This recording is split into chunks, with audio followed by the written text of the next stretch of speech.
मंडळी, गेले काही दिवस शरद पवार यांची तब्येत बऱ्याच वेळा बिघडली.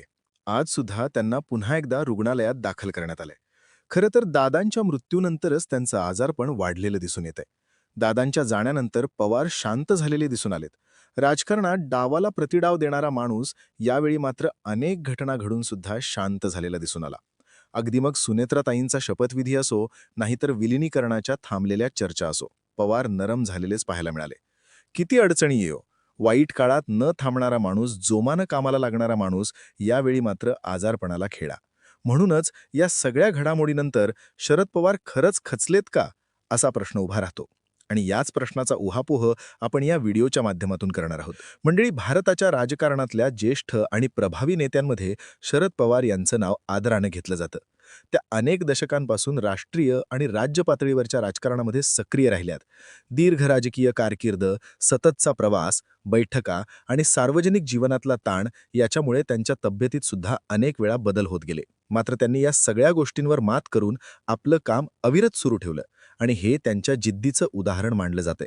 पण अलीकडच्या काही काळामध्ये त्यांच्या तब्येतीबाबत अनेक बातम्या समोर आल्या. अजित पवार यांच्या 13व्याचा कार्यक्रम काटेवाडीमध्ये पार पडत होता, तर दुसरीकडे काका शरद पवार मात्र हॉस्पिटलमध्ये ॲडमिट होते.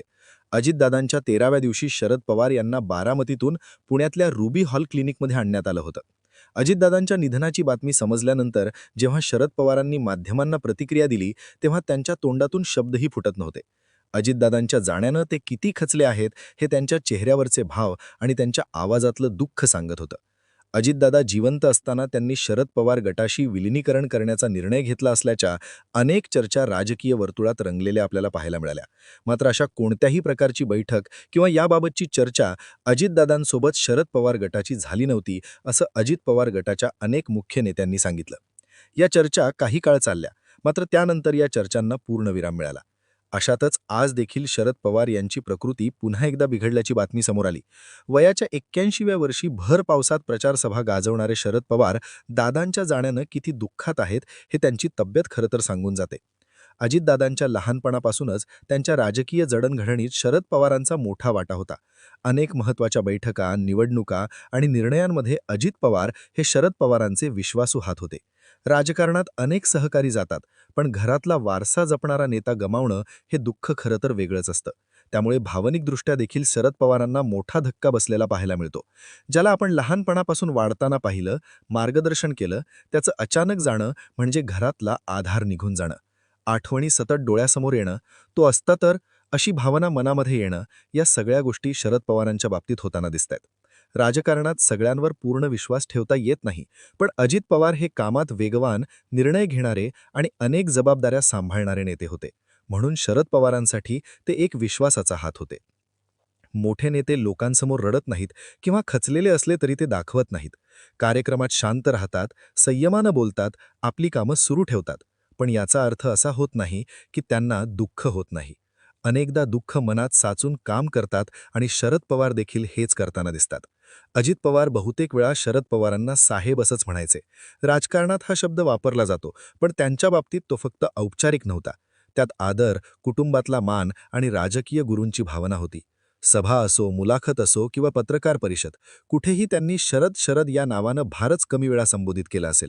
यातूनच दिसून येतं की ते शरद पवारांना नेते, मार्गदर्शक आणि मोठे कुटुंबीय मानत होते. राजकीय तणावाच्या काळातही अजित पवार बोलताना शरद पवारांबद्दल शब्द जपून वापरायचे. साहेबांचा आदर आहे असं स्पष्ट म्हणायचे. ते टीका टाळायचे. म्हणजे राजकारणात वेगळा मार्ग घेतला असला तरी नात्यातला मान राखण्याचा प्रयत्न हा नेहमी अजितदादांचा असायचा. साहेबांनी सांगितलं तर साहेबांचा अनुभव मोठा आहे, त्यांनी आयुष्यभर राज्यासाठी काम केलं, ही वाक्य दादांच्या भाषणात नेहमी असायची. मंचावर भेटल्यावर नम्रपणे वाकून नमस्कार करणं, भाषणात त्यांचा उल्लेख करताना आवाज मवाळ होणं, त्यांच्या आरोग्याबद्दल चिंता व्यक्त करणं, या छोट्या छोट्या गोष्टी लोकांना लगेच दिसायच्या. अजितदादांच्या जाण्यानं जे दुःख झालंय ते न भरून येण्यासारखं आहे.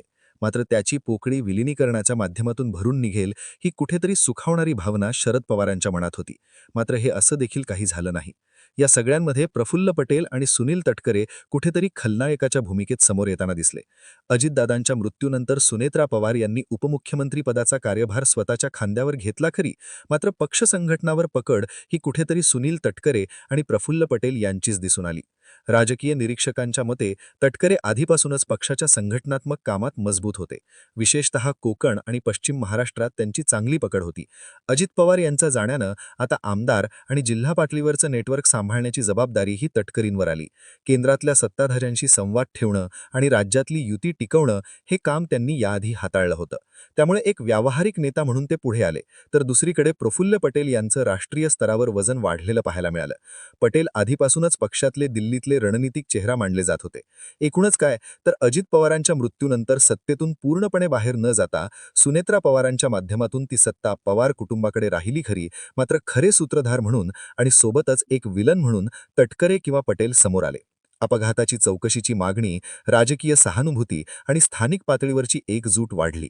त्यामुळे पक्षात मोठी फूट पडली नाही किंवा सत्ता उलथापालथ झाली नाही. पण याचा राजकीय फायदा मात्र पटेल आणि तटकरेंना नक्कीच झाला. अशा प्रकारे अजित पवार गटातल्या अनुभवी नेत्यांनी आणि सुनेत्रा पवार यांनी पक्ष फुटू न दिल्यामुळे आणि सत्ताही आपल्या हातात ठेवल्यामुळे शरद पवार गटाची ताकद वाढण्याची जी शक्यता होती ती शक्यता मोडीच निघाली. विलिनीकरण झालं नाही, अजित पवार गट फुटला नाही आणि याचा परिणाम शरद पवार गटावर झाला.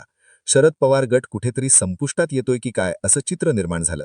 सोबतच महापालिकेच्या निवडणुकीत युती करून देखील म्हणावं असं यश शरद पवार गटाला मिळालं नाही आणि अजितदादांच्या मृत्यूनंतर जिल्हा परिषद आणि स्थानिक स्वराज्य संस्थांच्या निवडणुकांमध्ये देखील त्यांना यश मिळवता आलं नाही.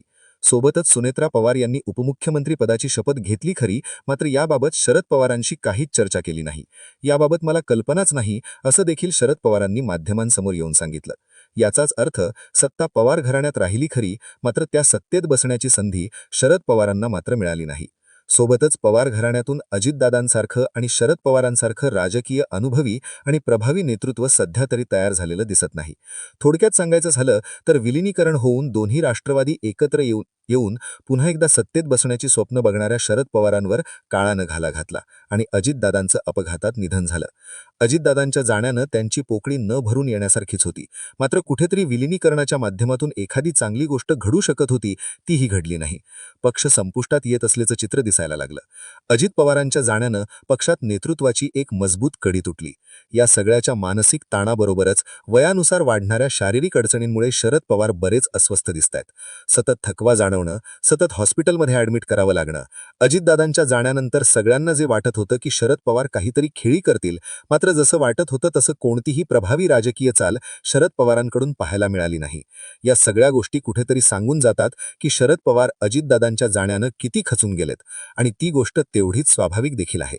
मंडळी, राजकारण म्हटलं की जय पराजय, डावपेच आणि सत्ता संघर्ष हे उघाण आलंच. पण जेव्हा हा संघर्ष घराच्या उंबरठ्यापर्यंत पोहोचतो तेव्हा मात्र काळजाचा ठोका चुकतो. महाराष्ट्राच्या राजकारणात ज्यांना भीष्म पितामह मानलं जातं त्या शरद पवार साहेबांच्या डोळ्यात सध्या आपण एक वेगळीच अस्वस्थता पाहतोय. ज्या अजितदादांना शरद पवारांनी बोट धरून राजकारण शिकवलं, त्याच पुतण्यानं शरद पवारांची साथ सोडली. पण प्रश्न फक्त राजकारणाचा नाहीये. प्रश्न आहे त्या थकलेल्या शरीराचा आणि एकाकी पडलेल्या मनाचा. आज हॉस्पिटलच्या त्या पांढऱ्या भिंतींसमोर साहेब एकटे बसलेले दिसतात तेव्हा प्रत्येक कार्यकर्त्याचं मन हे हेलावून जातं. राजकारण एका बाजूला, पण रक्ताचं नातं आज अजितदादांच्या कुटुंबाची साथ साहेबांना नाही. ज्या घरातील सदस्यांनी शरद पवारांच्या शब्दाखातर आयुष्य वेचलं, आज त्या घरात दोन गट पडलेत. सणासुदीला गजबजणार गोविंदबाग आज शांत वाटू लागलाय. साहेबांच्या चेहऱ्यावरचा तो थकवा केवळ वयाचा नाही तर आपल्याच माणसांनी दिलेल्या जखमांचा आहे असं वाटतं. लोक म्हणतात साहेब खचलेत का? खरं सांगायचं तर पक्ष चालवण्यासाठी आज त्यांच्याकडे अनुभवाची मोठी फळी नाही. सुप्रियाताई लढा देतायत, पण साहेबांना ज्या अनुभवाच्या साथीची सवय होती ती जागा आजही रिकामी आहे. आपल्या पश्चात या कष्टानं उभ्या केलेल्या साम्राज्याचं काय होणार हा विचार त्यांना आतून खरं तर पोखरत नसेल का? एक योद्धा जेव्हा थकतो तेव्हा तो शस्त्र खाली ठेवत नाही तर तो आपल्या वारसदाराची वाट पाहतो. साहेबांची अवस्था तशीच काहीशी झालीय. शेवटी राजकारण कोणाचंही असो, ज्या माणसानं उभं आयुष्य महाराष्ट्राला दिलं त्या माणसाच्या आयुष्याची संध्याकाळी इतकी संघर्षाची नसावी असे वाटल्याशिवाय राहत नाही. साहेबांच्या डोळ्यातलं पाणी महाराष्ट्राला बरंच काही सांगून जात आहे. तुम्हाला काय वाटतं? दादांच्या जाण्यानं शरद पवार खरोखरच एकटे पडलेत का? तुमच्या भावना कमेंट्समध्ये नक्की सांगा आणि आपल्या ठळक बातम्या यूट्यूब चॅनल सबस्क्राईब करा. धन्यवाद.